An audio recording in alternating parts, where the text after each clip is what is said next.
And welcome to Mob Talk Radio. And this is something that I said I was going to do. So this should be no surprise to anybody. But if you're not going to do research and you are going to distort historical facts, then part of my job is to make sure the right information gets out. And I grow tired of people not doing research, reading Wikipedia, waffling on whether somebody's a rat one day or not, waffling on one day you love all the rats, the next day you hate them all. Well, which one is it? So I'm just going to clear all of this up because that's what I do. I know my history, and it is what it is. Now, one of the things that you typically see when it comes to Michael Franzese, people seem to think he's not an informant. And I really just don't understand why people don't understand that he is. And it seems to me, and this is not knocking anybody, this is just a general statement. If you, are involved in organized crime and you go and sit down with the police, you're an informant. If you go and give names, dates, crimes, activities, you are an informant. Just because somebody has a likable personality or not doesn't mean a hill of beans to me. You are a fucking rat. But yet everybody likes to sort of tongue-in-cheek it when it comes to Michael Franzese. And the other big lie that people just continue to spew is that he invented the tax scheme. He had nothing to do with the gas tax scheme. And if you did any research, you would find very easily that he had zero involvement in that. And I'm going to explain that today too, because Michael Franzese tells a lot of lies. Okay, he's a fraudster, he's a huckster, and he's an informant. He is an informant. Now, the first thing I'm going to tell you is this. When Michael Franzese got arrested under 177 count indictment, he only ended up having to plead out to 2 of those. I don't care who you are. That should tell you in glowing fucking lights, the guy's a fucking rat. He did sign a 1-year cooperation agreement with the federal government. That means he is a rat. I don't understand why any of you get confused about this. Because everybody seems to talk, when they talk about Michael Franzese, they seem to say, well, he didn't really testify against anybody. Oh, he didn't? Let's see. He testified against Orange Tutt, Norby Walters, Frank Campione, John Vanasco, Gerald Gutterman, Raphael Celli. Do I need to keep going?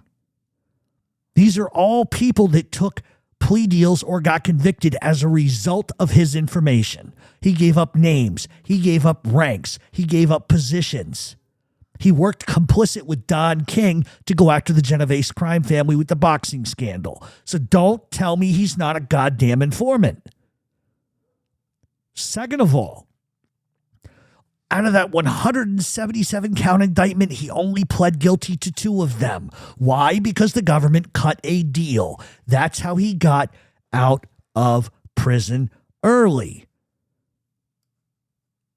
On the screen, as part of a 1986 plea agreement, Mr. Franzese received a 10-year prison sentence for racketeering and probation and tax fraud. He also agreed to pay the government more than $14 million in restitution and fines, which he hasn't paid a dime towards yet. Saying he would get the money from investments in movies and real estate. Then in 1989, he obtained an early release from prison after serving 3 years. After putting Orange Tutt in prison, after putting Norby Walters in prison, after putting Frank Campione in prison, after putting John Vanasco in prison, after putting Gerald Gutterman in prison, Raphael Celli in prison. And everybody says, well, Orange Tutt was just a lonely janitor. Do you know what Orange Tutt was doing? Orange Tutt was a janitor, but he had access to where he worked. He did work as a janitor for Sonny Franzese, but he also worked somewhere else. And he was getting intel under investigations that were going to come and happen against the Colombo crime family. Michael ratted him out for that reason. So, and hence, he fucked a lot of different people. Norby Walters, everybody goes, well, yeah, but Norby Walters was a racketeer. Norby Walters was shaking down the Jackson 5, Dionne Warwick. You name it, he was shaking them down. Franzese ratted him out. The only reason why Norby Walters got away with it was because there was some prosecutorial misconduct in that case. But people want to weave that into a false narrative. Well, Michael really didn't say anything bad about him. Fuck you, he did too. He got 5 years. Frank Campione pled guilty because Michael was talking. John Vanasco pled guilty because he knew Michael was talking. Gerald Gutterman pled guilty because he knew Michael was talking and Michael testified against him. Raphael Celli fucking pled out because of Michael. Don't say he's not an informant, because he is. If you read in the paper tomorrow, I signed a 1-year cooperation deal with the feds, what would you call me? A fucking rat. That's exactly what you would call me. That's exactly it. So stop saying he's not an informant.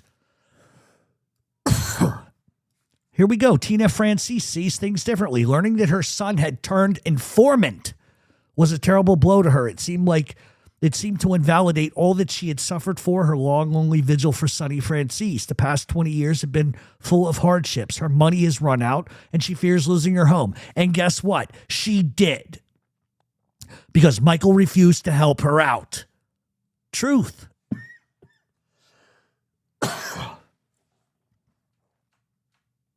In 1974, a Colombo soldier named Carmine Cielo, who it was rumored to have been attentive towards her, was found buried in a cellar with a garrote around his neck and genitals stuffed in his mouth, apparent signal of Sonny's displeasure.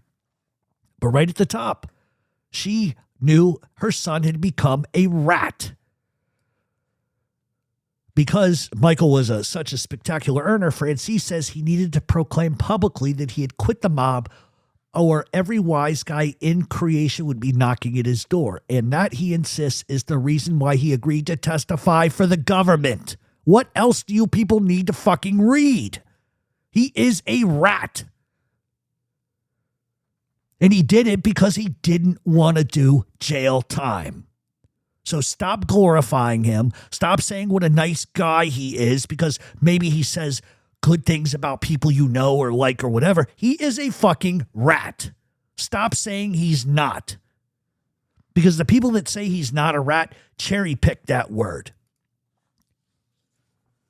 Now, as far as Franzese and the gas scam, and I can't believe I have to explain this to you people again. Stop listening to inferior people who read Wikipedia for a living. Because if you did any hard research, you would find out Michael Franzese had nothing to do with the gas scam at all. In fact, it was Marat Balagula who comes here to the United States in 1977. Balagula would move to Brighton Beach, where he opens up a restaurant. It becomes very successful. He sells it, and then he buys into a chain of 14 gas stations. Along with Evsei Ergon, who was the Russian mob boss in Brighton Beach, they began to expand their operations. And they would create front companies to throw off the IRS. Agron and Balagula would then begin siphoning off $150 million of gas every month. $30 to $50 million of that was not reported. So if they're that smart that they were doing this on their own, why the fuck do they need Michael Franzese? Why do they need him? They don't. They never did. And the truth is, because nobody's telling you this, is Michael Franzese sent Frank Sciortino to go see them, and he told Frank to try to shake them down. And Balagula laughed in his fucking face. And who does he contact? Christy Tikfunari, who then has a sit-down and tells Michael he needs to be at the sit-down because we're going to take care of this. This is nonsense. Michael didn't even have the balls to show up because he knew he was in trouble. And at this meeting, Christy Tick says, in front of Gaspipe Casso and Marat Balagula, he goes, "You're with me. You're with us. Don't you worry about Michael. But here's what we're going to do. We are going to take the proceeds of what you're doing. We're going to help you expand it. And then what we're going to do is give the 5 families a proceed every month." Nowhere, at no time, did Michael sit down and tell anybody anything. He had zero to do with this gas scam. This is what he likes to brag about. But the facts are, was he arrested as a part of the gas scam? Absolutely. A whole bunch of people were. But he was not making $1 million a fucking week. He's full of shit. Think about it. Just use common sense.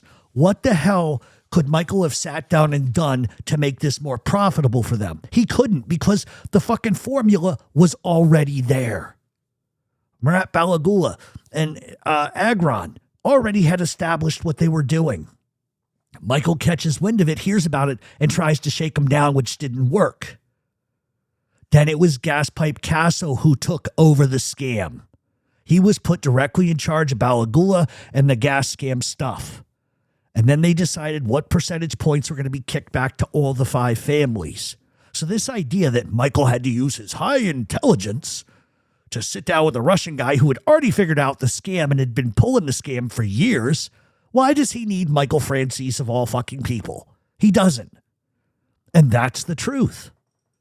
That's the absolute truth. And I wish people would do fucking research before they open up their mouths and say stupid shit.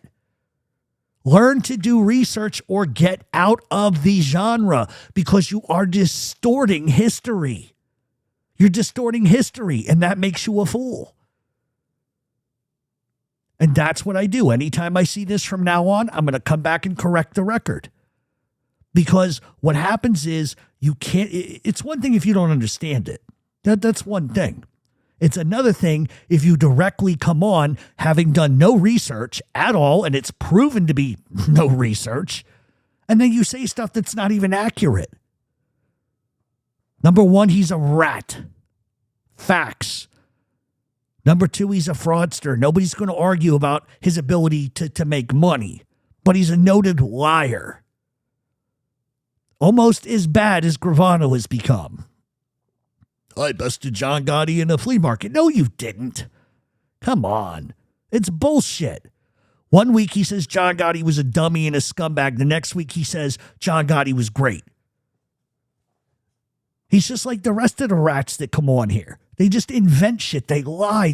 They make up and manipulate people. Nobody's going to argue whether the guy can earn $1. But if you're going to cover things, do it to the point where you get the story right. Invest the time. It's like saying this, and I hate to say this because this is probably going to inflame a lot of people. Stop asking for fucking donations if you're not going to do work.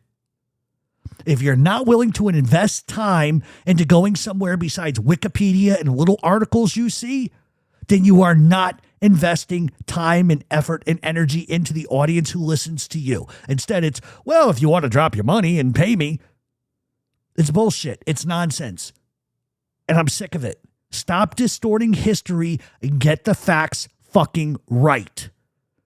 It takes nothing to spend 5 hours of your day looking for factual evidence. These are the same people that tell you that they've read all the 302s. That's a fucking lie too. You're not reading 302s. Please know the difference between a fucking FBI field agent report and a 302, and I'll tell you the difference. A 302 is a question and answer session. And when the FBI types those up, it'll say question, Sammy, to question to CI 4936 Sammy Gravano. Did John Gotti wear Superman underwear? Gravano, ... Yes, I believe he did. That is a 302. Not a fucking, that's what a 302 is. A field agent report where it says SA recently found out that confidential informant 3650 said that Vic Musso and Tony Salerno were mud wrestling. That's just an FBI field agent report. Please know the difference. If you don't know the difference, get out of the genre, because all you're doing is distorting history. Stop distorting history and just do research. If you're not willing to, then don't.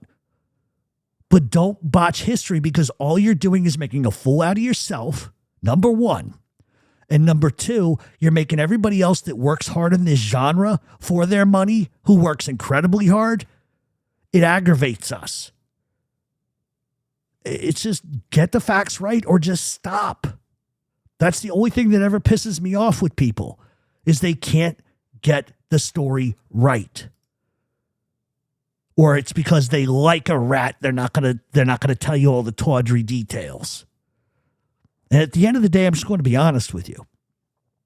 Anybody that wants to interview informants, it's up to them. I could care less.